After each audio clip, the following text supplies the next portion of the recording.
Hello friend, तर स्वागत आहे तुमचं आपले या न्यू स्टोरीमध्ये। मित्रांनो, चॅनलवर नवीन असाल तर चॅनलला सबस्क्राईब करा आणि ही सुंदर अशी स्टोरी ऐकत राहा। चला तर मग स्टोरीकडे वळूयात। एक मुलगी पुलाच्या कडेला उभी होती आणि हातातल्या छोट्या छोट्या खड्यांना ती पाण्यात फेकत होती। त्या पुलाच्या दुसऱ्या टोकाला उभी असलेली एक दुसरी मुलगी, जिच्या हातात बॅग होती, ती हळूच तिच्या जवळ येऊन म्हणाली, इशिता, मी तुला किती वेळा सांगितलं आहे, चल ना माझ्यासोबत माझ्या घरी, पण तू माझं कधी ऐकतच नाहीस। आज तर तुझ्या स्वतःच्या काकूंनी तुला घरातून हकलून दिलं। इतकंच नव्हे तर इतक्या रात्री तू कुठे जाणार आहेस हे विचारणंही गरजेचं समजलं नाही त्यांना। मीच होते ती जिला तू कुठे गेलीस, नाहीतर मला सुद्धा माहीत पडलं नसतं की तू असं काहीही न सांगता निघून गेलीस। हे सगळं ऐकून इशिता हातातले उरलेले खडे एकदम पाण्यात टाकते आणि शांतपणे त्या मुलीकडे बघत म्हणते, अनाया, मी तुझ्या घरी नाही येऊ शकत। तुझ्याशिवाय मी कोणालाच ओळखत नाही, मग मी तोंड वर करून तुझ्या घरी कशी येऊ? इशिता अनायाला म्हणते। इशिता ही एक साधी, सरळ आणि खूपच नम्र मुलगी होती। तिच्या लहानपणीच आई वडील गेल्यामुळे काका काकूंनी तिची जबाबदारी घेतली होती, पण त्यांच्यासाठी ती केवळ एक काम करणारी व्यक्ती होती। कधीही त्यांनी तिला मोकळेपणानं शिकू दिलं नाही। ती आपल्या मैत्रिणीच्या मदतीने कॉलेजला जाऊन शिक्षण घेत होती आणि जेव्हा तिचा प्रवेश एका मोठ्या कॉलेजमध्ये होणार होता, तेव्हा काकांनी पैसे द्यायला नकार दिला। मात्र अभ्यासात हुशार असल्यामुळे आणि कॉलेजमध्ये टॉप असल्यामुळे तिला शिष्यवृत्ती मिळाली आणि तिने स्वतःचं शिक्षण पुढे सुरू ठेवलं।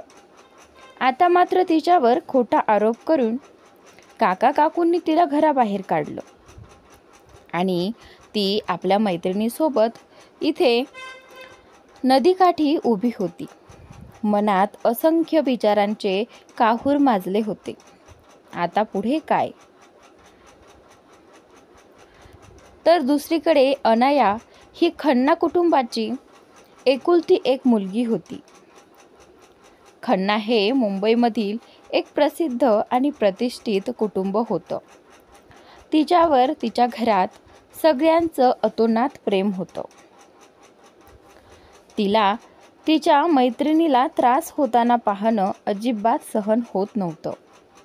जेव्हापासून तिची ओळख इशिताशी झाली होती, तेव्हापासून ती तिला तिची खास मैत्रीण मानत होती आणि त्यानंतर तिने इशिताशिवाय कोणालाही जवळ करू दिलं नव्हतं। इशिताच्या बोलण्यानंतर अनाया थोडी चिडून म्हणाली, आता सांग, तू कुठे जाणार आहेस? तुला माहीत आहे का, तुझे काका काकू शांत बसणार नाहीत। जर तू एकटी कुठे राहायला गेलीस तर ते तुला शोधून काढतील आणि काहीही करायला मागे पुढे पाहणार नाहीत। लहानपणापासून तू त्यांच्या सोबत राहिली आहेस, पण त्यांनी तुला कधीच घरचं मानलं नाही। अगदी तुझे चुलत भावंड सुद्धा तुला आपलं मानत नव्हते। त्यांच्यासारखेच तेही तुझ्यावर आरोप करत राहिले। त्यांनीही खोटं बोलून तुला अडचणीत टाकलं आहे। म्हणून आता मी काहीही ऐकणार नाही। तू जर माझ्यासोबत घरी आली नाहीस तर मी कधीच तुझ्याशी बोलणार नाही। अनाया इशिताला म्हणते, आज तुला माझ्या घरी यावंच लागेल। माझ्या घरच्यांची काळजी तू करू नकोस। माझ्या आईला तुझ्याबद्दल सगळं माहिती आहे। माझा लहान भाऊ सुद्धा तुझ्याबद्दल जाणतो आणि त्याने तर सांगितलंही होतं की त्याला तुझी भेट घ्यायची आहे। माझे आजोबा आजी सगळ्यांना तुझ्याबद्दल मी खूप प्रेमाने सांगितलं आहे। ते सगळे तुला भेटायला उत्सुक आहेत, म्हणून काहीच काळजी करू नकोस। माझं कुटुंबसुद्धा तुझ्यावर तितकंच प्रेम करेल जितकं ते माझ्यावर करतात. अनायाचं बोलणं ऐकून इशिताच्या डोळ्यात पाणी आलं आणि शांतपणे ती म्हणाली, नाही अनाया, तुझ्यासाठी हे सगळं म्हणणं खूप सोपं आहे, पण माझ्यासाठी नाही. तू माझं म्हणणं समजत नाहीस. मी एक अनाथ मुलगी आहे आणि अशा अनाथ मुलींना कोणीही मानसन्मान देत नाही. लोकांना वाटतं की ज्यांच्या डोक्यावर आई वडिलांचं छत्र नसतं त्या मुली निरुपयोगी असतात. कधी कधी तर मला वाटतं की आई वडिलांनी मेल्याआधी मला सुद्धा का नाही संपवलं. त्यांनी मला अशा लोकांकडे का सोपवलं ज्यांनी कधीही मला आपलं मानलंच नाही. पण काय करणार, नशिबाने असं काही खेळ खेळले की माझं संपूर्ण आयुष्याचं नरक बनून गेलं. हे ऐकून अनायाचं हृदय हलून गेलं. ती पटकन इशिताजवळ आली, तिला घट्ट मिठी मारली आणि म्हणाली, बघ इशिता, जर तू खरंच मला तुझी मैत्रीण मानत असशील तर मग मी तुला माझी शपथ देते, आज तू माझ्यासोबत घरी चाललीच पाहिजे आणि आता तू माझ्याच घरी राहणार. जर तू माझं ऐकलं नाहीस तर मग मीही माझ्या घरी जाणार नाही. तुझ्यासोबतच इकडे तिकडे भटकत राहीन. विचार कर, तुला काय हवंय? तू खरंच चाहतीस का की माझं घर, माझं संसार सोडून तुझ्यासोबत अशीच भटकत राहू? अनायाचं हे बोलणं ऐकून इशिताला समजलं की तिचं समजावणं व्यर्थ आहे. कारण अनायाला जर काही मनात आलं तर ती पूर्ण केल्याशिवाय थांबत नाही. म्हणून एक खोल श्वास घेऊन इशिता म्हणाली, ठीक आहे, मी तुझ्या घरी राहायला येईल, पण माझी एक अट आहे. जर ती मान्य केलीस तरच मी तुझ्यासोबत येईन, नाही तर नाही, इशिता अनायाला म्हणाली. इतकं म्हणताच अनाया आनंदाने हसली. तिला मिठीत घेऊन म्हणाली, माझ्यासाठी तुझ्या सगळ्या अटी मान्य आहेत. फक्त तू सांग, तुझी अट काय आहे? तेव्हा इशिता तिला थोडं दूर करत म्हणाली, मी तुझ्या घरी राहीन, पण घरातलं सगळं काम मीच करीन. मला माहीत आहे तुमच्या घरी बरेच नोकर चाकर असतील, पण मी तुमच्या घरी फुकट राहणं कधीच पसंत करणार नाही. इशिताचं हे बोलणं ऐकून अनायाने एक नजर तिला पाहिलं आणि नंतर स्वतःच्या गालावर हात ठेवत विचार करत म्हणाली, या मुलीला माहिती आहे की माझ्या घरी बरेच नोकर आहेत, तरीही ही माझ्या घरी काम करायचं म्हणते. ही मुलगी खरंच एक नंबरची वेडीच आहे. पण आता जर मी तिचं ऐकलं नाही तर माझ्या मनात असंच काहीही माझ्यासोबत घरी येणार नाही. म्हणून आत्तासाठी मी तिला होकार देते, कारण मला माहीत आहे की माझ्या आईवडिलांकडून तिच्याकडून काम करून घेतलं जाणार नाही. असं विचार करत अनया आनंदाने म्हणते, ठीक आहे, जर तुला माझ्या घरी राहून आमचं उपकार फेडायचे असेल तर तुला हे काम करता येईल, पण लक्षात ठेव, आम्हाला न सांगता असंच एकदम जाऊ नकोस.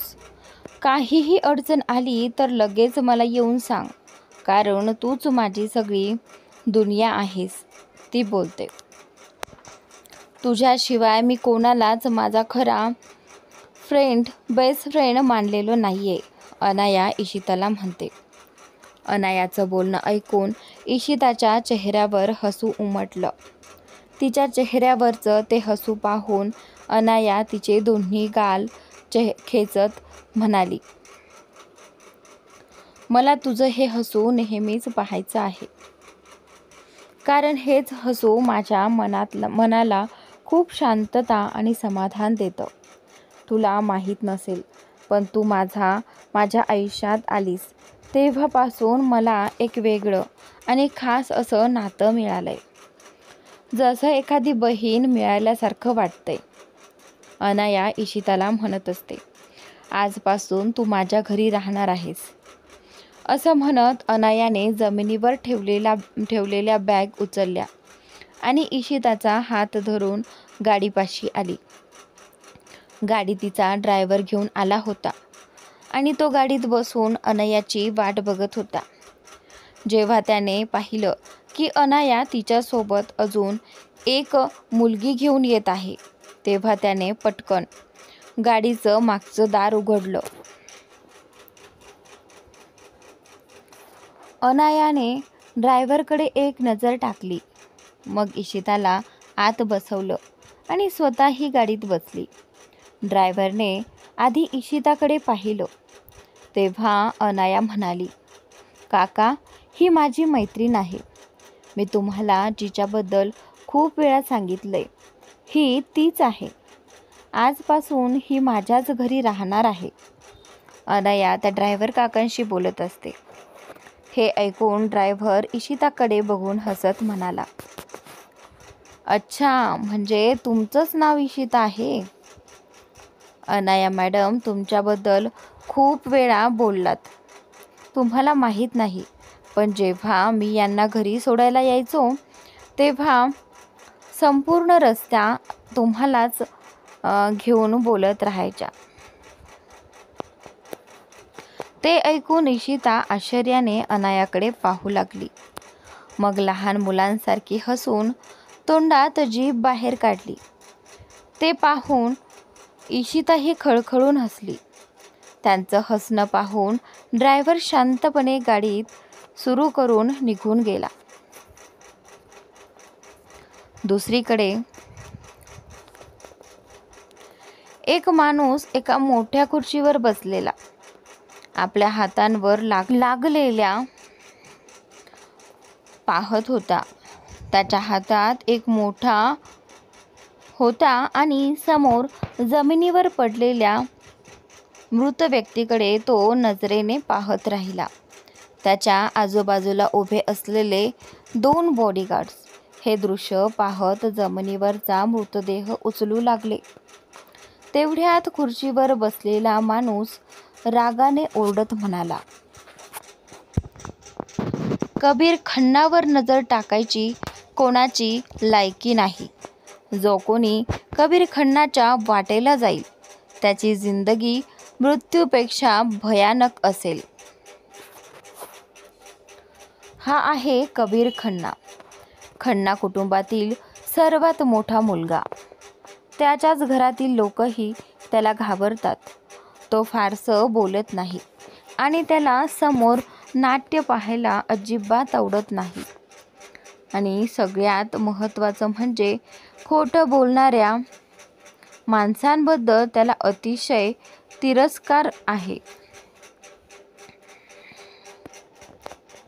नफरत इतकी प्रचंड की तो ज्या माणसाला आपलंसं मानतो त्यालाही तो मृत्यूच्या टोकावर नेऊन ठेवतो.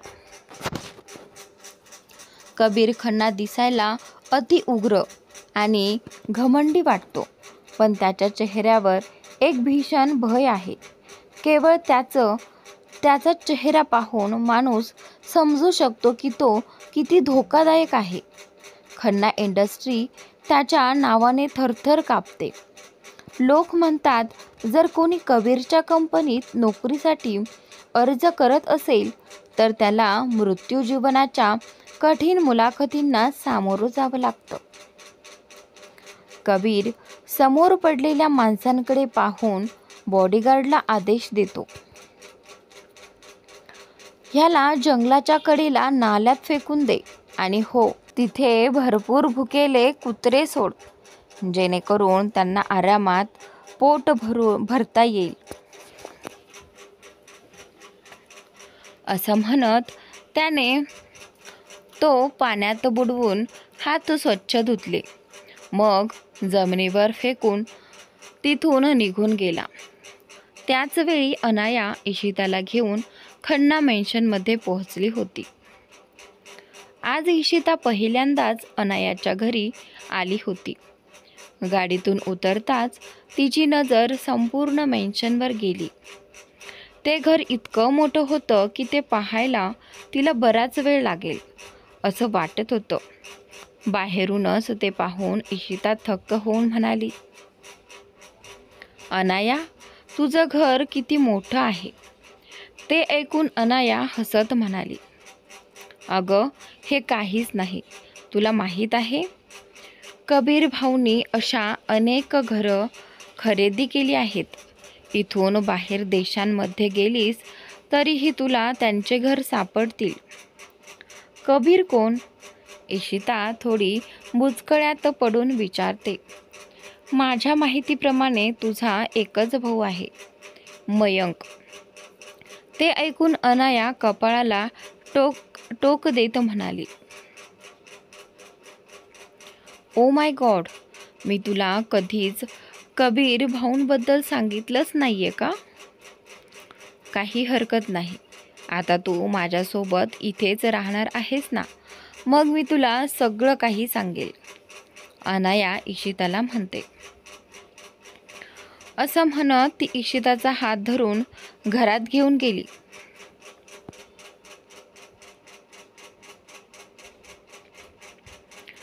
घरात आल्यावर इशिताचं लक्ष हॉलमध्ये बसलेल्या लोकांकडे गेलं. एवढे लोक पाहून ती थोडीशी घाबरली. अनायाने तिचा हात घट्ट धरून त्या लोकांच्या जवळ नेलं. जानवी खन्ना म्हणजेच अनायाची आई सोफ्यावर बसून हातातल्या फाईल्स वाचत होती. अनायासोबत आलेली इशिता दिसताच त्यांनी फाईल्स टेबलवर ठेवून समोर बसलेल्या क्लायंटकडे पाहिलं आणि म्हणाल्या, कबीर येईपर्यंत थोडा वेळ लागेल. तो आला की मी त्याला तुमच्याबद्दल सांगेन. सध्या मी तुमचा कॉन्ट्रॅक्ट वाचून घेतलाय. मला थोडा वेळ द्या. तुम्ही आता जाऊ शकता, जानवी म्हणते. त्यांच्या या शब्दानंतर सगळे क्लायंट होकार देत तिथून निघून गेले. ते पाहून जानवी खन्ना अनायाकडे पाहून म्हणाल्या, अनाया बेटा, ही मुलगी कोण? त्यावर अनायाने आधी इशिताकडे पाहिलं, जे घाबरून तिला घट्ट धरून होती. मग स्वतःच्या आईकडे पाहत म्हणाली, आई, ही आहे माझी बेस्ट फ्रेंड इशिता. मी जिच्याबद्दल तुम्हाला अनेकदा सांगितलं आहे. इशिता घाबरलेली नजरेने सगळं बघत होती. तिच्या चेहऱ्यावरचे भीतीचे भाव पाहून जानवी खन्ना हसत हसत आपल्या जागेवरून उठली. ती इशिता जवळ आली आणि तिच्या डोक्यावर प्रेमाने हात ठेवून म्हणाली, अच्छा, म्हणजे तुम्हीच ती मुलगी आहात. खरंच विश्वास बसत नाही. आमची अनाया पहिल्यांदाच इतकं मनापासून कोणाला मैत्रीण मानते. नाहीतर ती मुलगी तर रोज नवा मित्र बनवत असते. तुम्हाला कदाचित माहीत असेल, अनायाने तुमच्याबद्दल खूप काही सांगितलंय. जेव्हापासून आम्हाला कळलंय की इतकी गोड आणि निरागस मुलगी आमच्या थोड्याशा बिनधास्त मुलीची मैत्रीण आहे, तेव्हापासूनच आम्हाला तुमची भेट घ्यायची होती. पण आज अचानक तुम्ही इथे कशी काय आलात? जानवी विचारू लागते. कारण अनायाने तर सांगितलं होतं की तुम्हाला घराबाहेर पडण्याची परवानगीच मिळत नाही. तुम्ही फक्त कॉलेजला जाता आणि लगेच घरी परतता. जानवी खन्ना एवढ्या प्रेमाने बोलत होती की इशिताचा मनाचा सगळा त्रास क्षणात दूर झाला. तिच्या चेहऱ्यावर हळूहळू एक हलकीशी पण मनापासूनची स्मित हास्य झळकू लागली. ती हसत हसत जानवीकडे पाहत म्हणाली,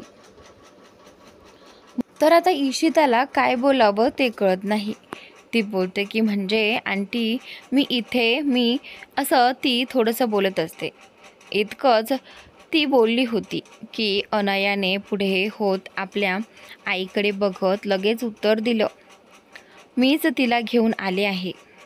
तुम्हाला माहीत नाही आई, हिचे काका काकू किती वाईट वागतात तिच्याशी. मी आधी सांगितलं होतं ना तुम्हाला की माझ्या मैत्रिणीच्या घरचे लोक तिला घरात ठेवायलाही तयार नव्हते. आज तर अति झालं. त्यांनी तिला एका चुकीच्या गैरसमजामुळे घराबाहेरच काढून दिलं.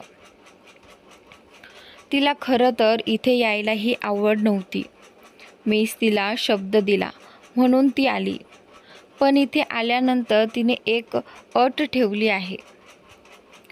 ती इथे राहील पण सगळं घरकाम तीच करेल असं ती म्हणाली. अनयाचं बोलणं ऐकून जान्हवी खन्ना थोड्या नाराजीने डोळे बारीक करत इशिताकडे पाहत म्हणाली, हे काय इशिता, अशी अट कशी काय ठेवू शकतेस? जशी अनाया माझी मुलगी आहे तशीच तू पण मला मुलीसारखीच आहेस. तुझ्या घरच्यांनी तुला नाकारलं म्हणून काय झालं? हे घर मोठं आहे, तू इथे आरामात राहू शकतेस, जान्हवी खन्ना इशिताला म्हणतात. जान्हवीचं बोलणं ऐकून इशिताच्या डोळ्यात पाणी आलं, पण तिने ते पुसत हसून उत्तर दिलं, नाही आंटी, तुम्ही माझ्यासाठी इतकं बोलताय हीच खूप मोठी गोष्ट आहे. इशिताला खूप भरून येतं. आजच्या काळात कुणी इतकं कोणासाठी विचार करत नाही. तुमचं खूप खूप आभार तुमचे. पण मी कोणाच्याही उपकाराखाली राहू शकत नाही. मी इथे राहीन पण फक्त तोपर्यंतच जोपर्यंत मला चांगली नोकरी मिळत नाही. माझं शिक्षण पूर्ण झालंय. आता फक्त एका संधीची वाट पाहते. जसं मला नोकरी मिळेल तसं मी स्वतःसाठी एक घर घेईन आणि इथून निघून जाईन.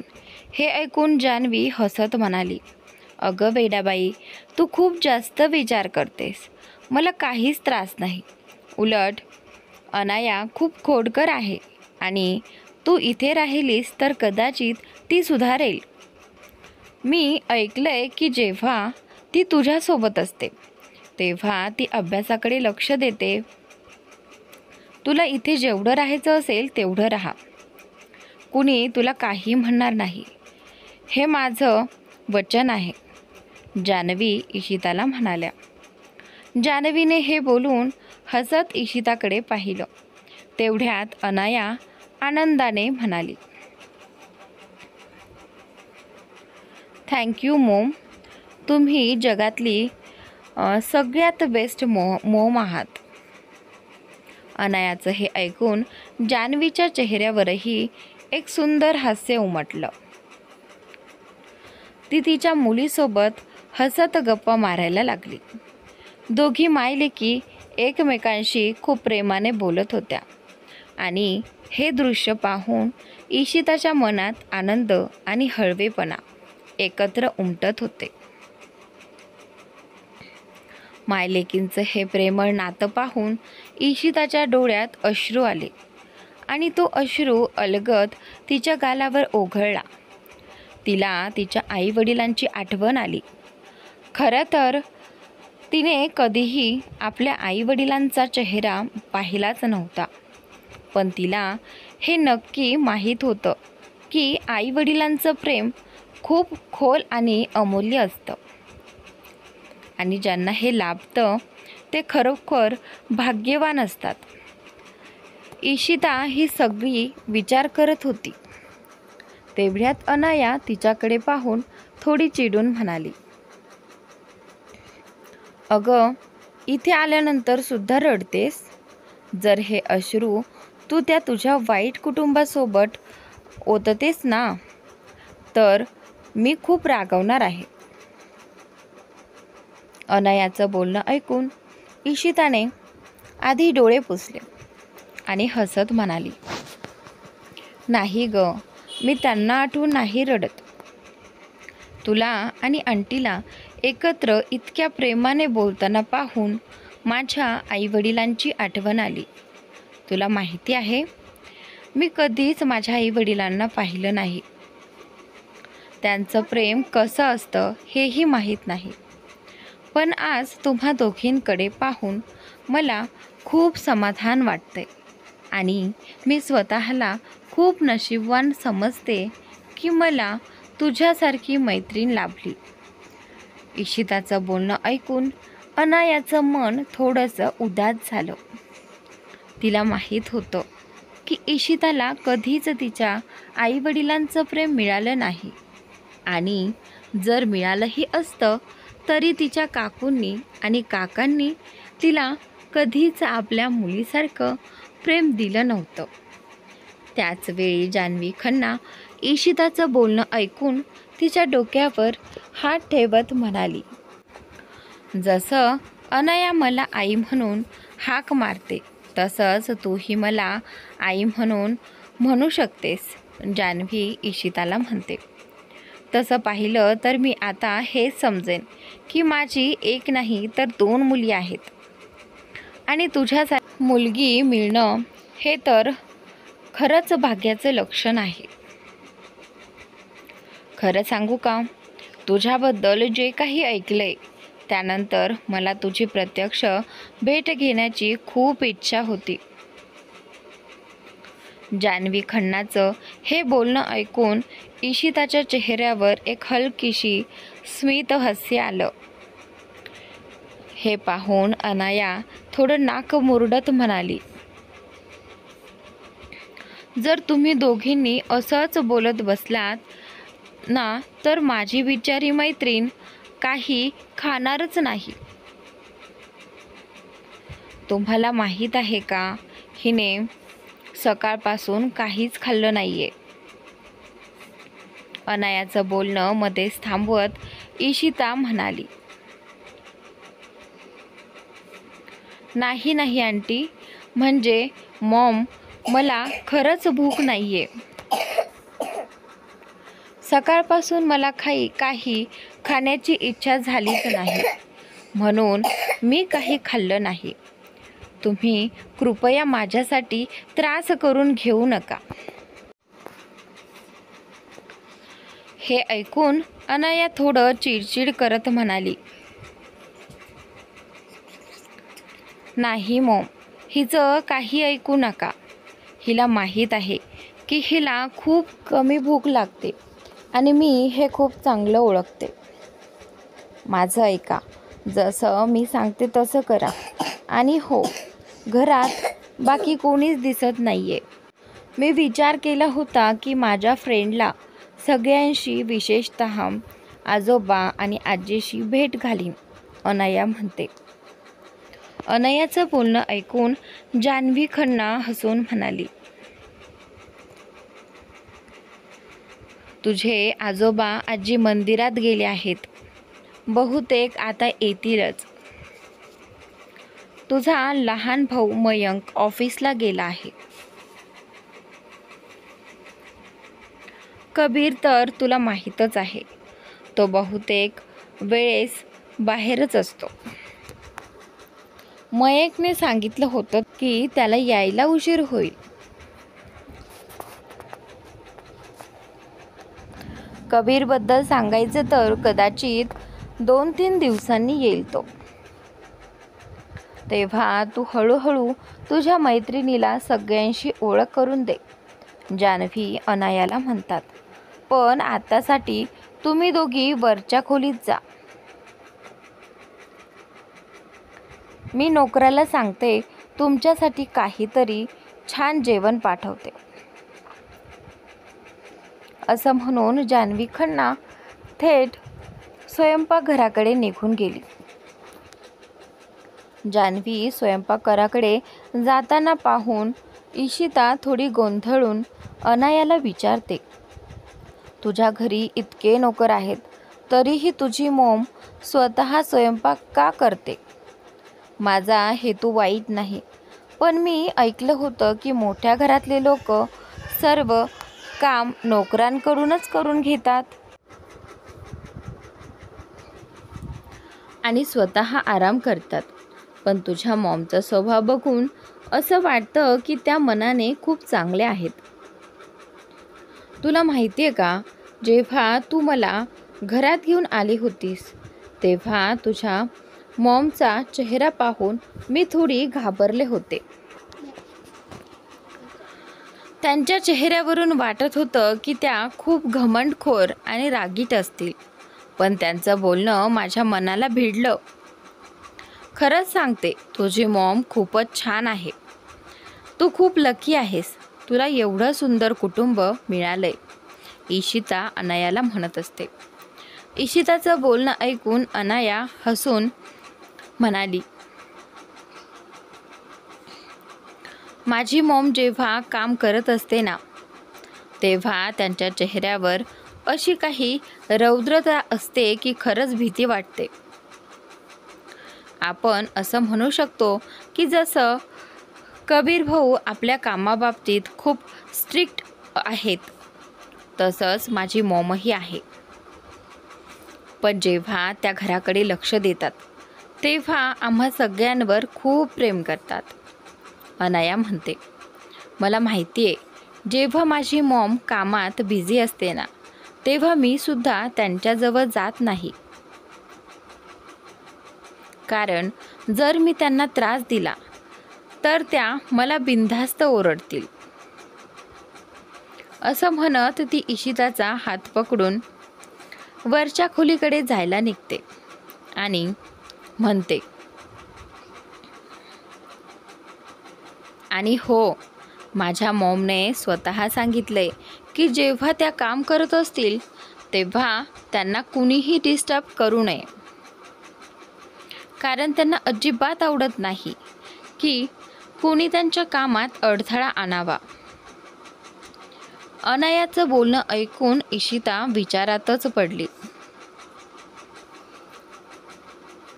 तिला विचारात पाहून अनाया हसून म्हणाली,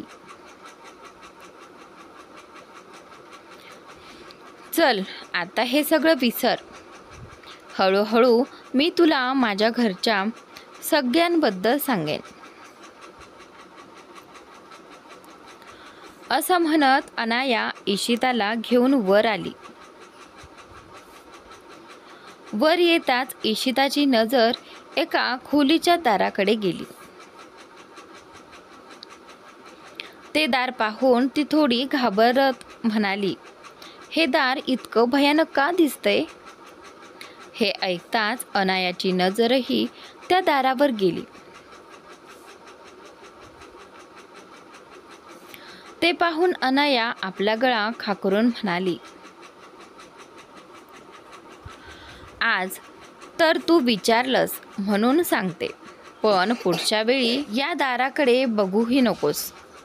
या दारामागची खोली ही कबीर भाऊंची आहे आणि घरातल्या कुणालाही त्या खोलीत जायची परवानगी नाही, इथपर्यंत की मॉमलाही नाही. जर कोणी चुकून त्यांच्या खोलीत गेलं ना, तर कबीर भाऊ त्याला खूप मोठी शिक्षा देतात. अनाया इशिताला कबीर भाऊबद्दल सांगत असते. हे ऐकून इशिता आश्चर्याने म्हणाली, पण असं का? म्हणजे अखेर तुमच्या भावाची एवढी भीती का वाटते सगळ्यांना? तोही एक सामान्य माणूसच आहे ना, असा काय त्याचं एवढं भय? तो कुणी राक्षस थोडी आहे जो लोकांना खाईल. इशिता म्हणते,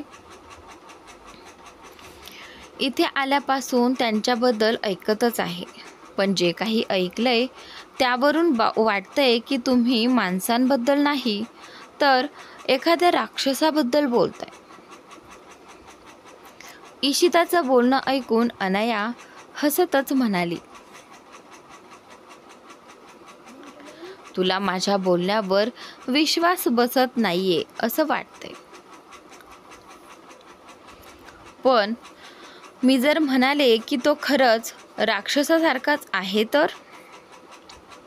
बाहेरून जरी तो माणसासारखा दिसतो, पण त्याचं वागणं मात्र एकदम भयानक आहे. त्याची बहीण अनाया म्हणते, या घरात कोणीही त्यांच्या खोलीबद्दल बोलत नाही. आज ते घरी नाहीत म्हणून मी तुला सांगते. पण एक गोष्ट लक्षात ठेव, जर कधी तुला कबीर भाऊ समोर दिसले ना, तर गपगुमानं निघून जा. कारण त्यांना समोर मुलींचं असणं अजिबात आवडत नाही. मी त्यांची बहीण आहे म्हणून मी त्यांच्यावर थोडी मस्ती करते, पण दुसऱ्या कुठल्याही मुलीने त्यांच्या जवळ जाणं किंवा डोळ्यात डोळे घालून बोलणं त्यांना अजिबात आवडत नाही.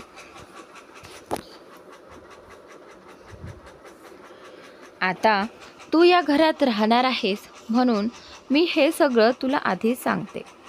आणि हो, त्या खोलीत जाण्याचा विचारसुद्धा करू नकोस. जर कधी चुकून मनात आलंही की आत जावं, तर एक विचार कर की एकदा आत गेलीस तर बाहेर येणं शक्य होणार नाही. अनायाचं बोलणं ऐकून इशिता घाबरतच म्हणाली,